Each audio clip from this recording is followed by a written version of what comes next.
now resume the witty repartee. This is the boss of talk, Charles Adler.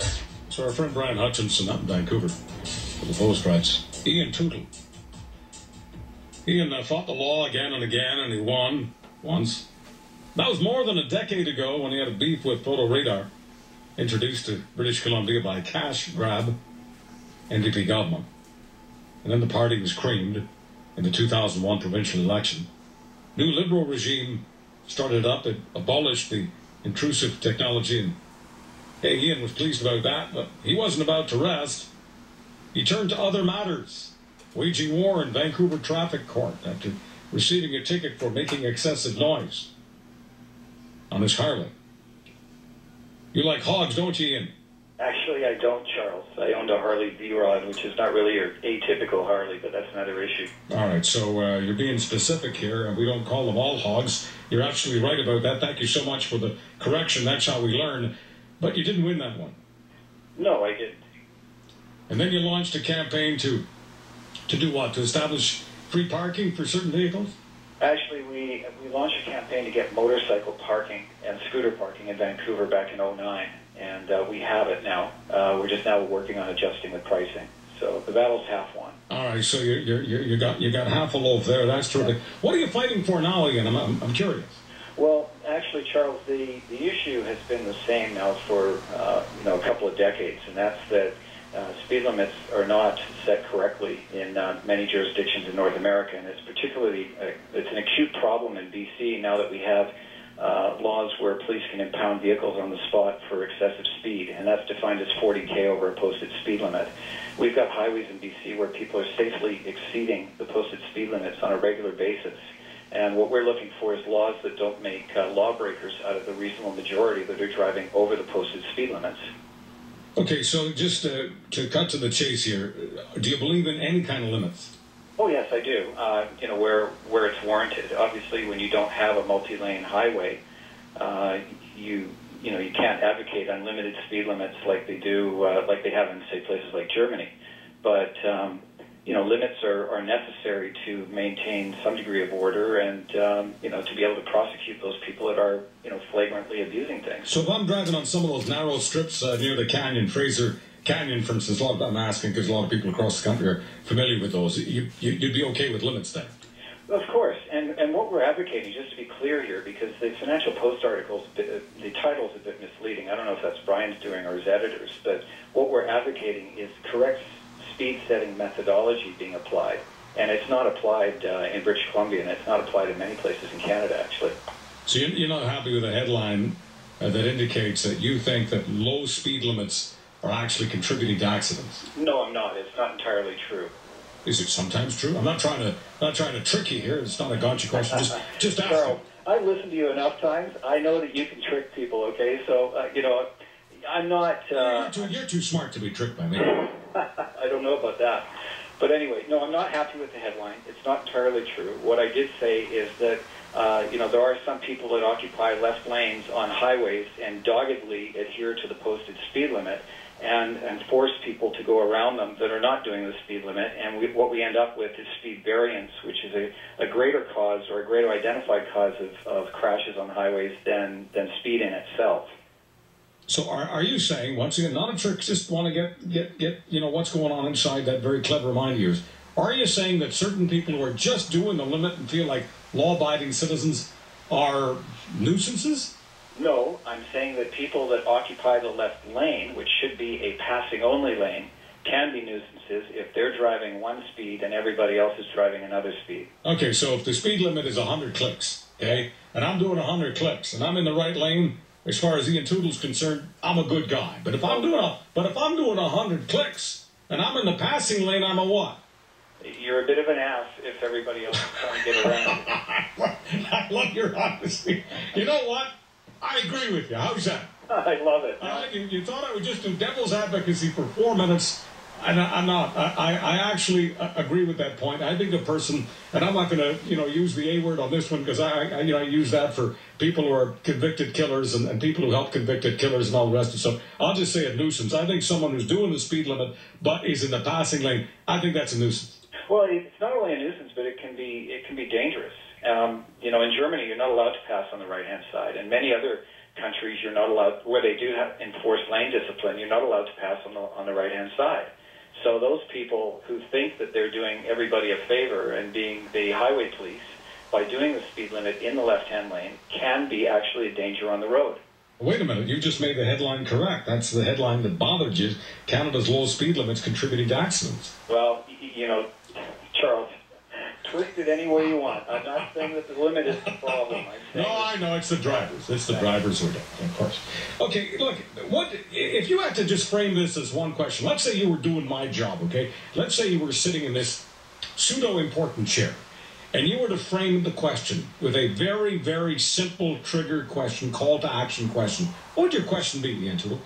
My question would be, if slower is better, let's make the speed limits on all the highways in Canada 60 kilometers an hour and see what kind of compliance you get and what safety effects you get from that. So if slow is better, folks across Canada, how would you feel with a 60-click speed limit on all the roads? That's your question? That's my question. Because you want people to get angry.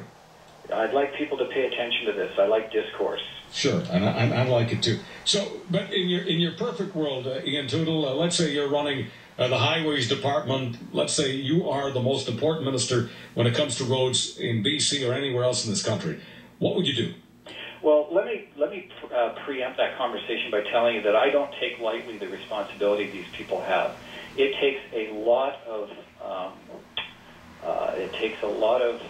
fortitude to be able to stand up to the pro-safety advocates or the speed limit advocates that advocate slower is better and say, I am for something that is not perceived by the masses to be safety.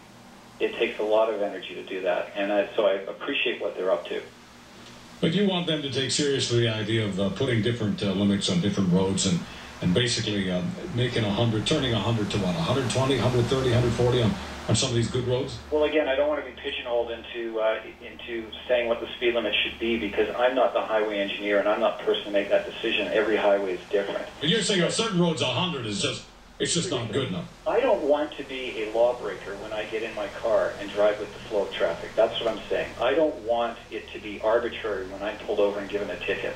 When I get a ticket, I want it to be for something that I did that was dangerous. Otherwise, the law appears to be an ass to me and to everybody else, and nobody pays attention to it. And what we have in BC on some highways is highway anarchy because of it. Okay, so I just want to find out what else isn't accurate in your opinion here. When our friend Brian writes that you're causing the stir with one of your favorite causes, raising highway speed limits to 130 clicks per hour, even 140 on certain roadways, is that inaccurate or accurate? What I said is that many people on some highways, like the Coquihalla is the one that started this whole ball rolling. It was an article I wrote for the Vancouver Sun about 2 weeks ago. I said that many people on these roads are traveling safely at about 130 kilometers an hour. So, somebody, Brian, extrapolated from that I was advocating a speed limit of 130. Okay, fair. Maybe that's what the limit should be on that stretch of road. But that, again, is for the methodology to take over and for the traffic engineers using that methodology to suggest the limit. Have you ever been on the Coquihalla during a whiteout? Yes, and I don't travel anywhere near the posted speed limit on a whiteout. That's why the speed limit should be the upper end of safe travel speed, not the baseline. Ever been on the Coquihalla during a whiteout with lumber trucks in front of you and behind you? Scary as hell. Done it many times. I'll tell you, it was one of those times in my life I really wanted to be on some kind of mood-altering drug because it was just so absolutely frightening. But you see, Charles, they won't be out on the highway enforcing speed limits in a whiteout because nobody's doing over the speed limit in a whiteout.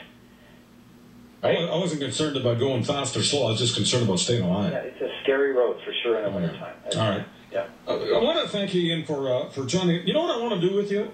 If you don't mind, I want to co-host with you for a few minutes. Would that be okay? I'm happy to do it. Because you passed the co-host edition. Folks, so you want to call 800-665-2202. You get to talk to this dirt disturber, this troublemaker, this guy who takes this stuff seriously, as so many of you do as well. Is he right when he says on certain roads, 100 clicks? Are you kidding me? That's crazy. And yeah, speed kills, and slowpokes kill too. 800-665-2202. If you want a brief conversation, question, answer with Ian Tootill. 800-665-2202. That's 800-665-2202. 2202. You can text us, Charles at charlesadler.com. Keeping a watchful eye on the balance of liberty and justice. This is the Boss of Talk, Charles Adler. We got good citizen. I'll just call him a good citizen. Ian Tootill writes commentaries, gets involved in certain causes, and he's on with us here. And Dennis is hooked up as well. Dennis, you're on with Ian Tootill in Vancouver. Hey, afternoon, gentlemen. You guys are right. You hit the nail right on the head. The big thing that you haven't looked at the moment yet is the follow the money thing. The police, by raising the speed limits, are not going to get quite as much on revenue.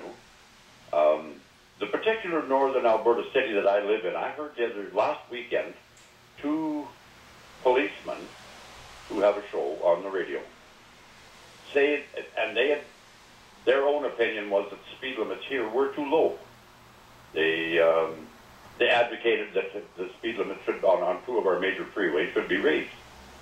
One of the local suburbs here, I've seen a blurb on the television, oops, I swore,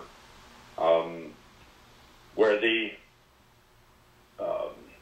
from 1 to 15 kilometers over those posted limits to demerit. Now, if they can convince me that this is not revenue producing, No, they're not good enough liars for that. But Ian, let me just hook up with you on that particular piece. I've heard some bad liars in my day, but the worst lies of all are the ones told by people that there's no connection to money here. Well, that's true. When photo radar was going to be introduced in BC, it was pretty clear it was all about the money. That would have produced another $100 million a year, an estimated $100 million a year into the coffers. Right now, it's about $65 million a year is what they're collecting in BC in traffic fines, and about half of that is for speed-related offenses. Any of us who've been around any industries that attract fraud artists know the difference between a good liar and a bad liar. And I don't know why government officials get into the business of bad lying. I mean, they are so bad at it, and that is one of the reasons why credibility is down around their ankles. It is one of the reasons why people don't want to participate in the process. It is one of the reasons why people say they're all the same. Well, it's especially infuriating when you know that half the people in Victoria, I'm talking about the West Coast right now, live elsewhere in the province and have to use the highways themselves, and you know that they're not obeying the laws. Very true. This is Stephen with Ian Tootill. Hey, Stephen, you're on with Ian in Vancouver.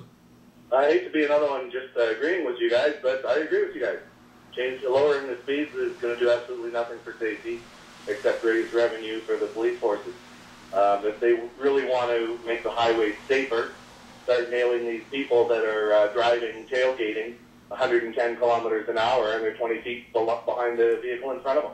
And I see it all the time. 3-4 vehicles in a row with 20, 30 feet in between them, doing 110, 120 kilometers an hour. Ian, why do you suppose they don't clamp down on tailgaters the way they do on speeders? Well, they're more difficult to identify. I mean, there's not the technology available to do it as easily as there is with speed. And, you can stick LiDAR or radar on the side of the road and just pull people over. It's pretty clear. It's cut and dried, right? That is a truthful answer, folks. That is an absolutely truthful answer. It's path of least resistance. Getting speeders is so much easier. Ron, you're on with Ian Tootill. Last call on this. Yeah, Ian, I just returned from Europe. I was in Austria for 2 weeks with my wife and the kids. We rented a minivan. The speed limit in Austria is 130. So we were cruising 140, and I looked over at my wife and said, what's so wrong with this? Why is this so dangerous? It was comfortable. I live in Winnipeg, the highway from the Ontario border to Saskatchewan to Alberta. I mean, it's as straight as an arrow, hardly a turn in it, and what would be so bad of having that at 130, 140? How much money are the Austrians picking up on speeding tickets? I didn't get a speeding ticket, but I was doing as long as you were doing 140, 150, they wouldn't look at you. It was the cars that were doing 160, 170, 180 that were being pulled over. I guess, eh? What kind of car were you driving in Austria? I had a nice Mazda minivan. Ian, have you ever driven in Austria or Germany? No, I haven't actually. I'm planning a trip to Germany this fall, but I've driven most of the rest of the world, actually. You will enjoy it.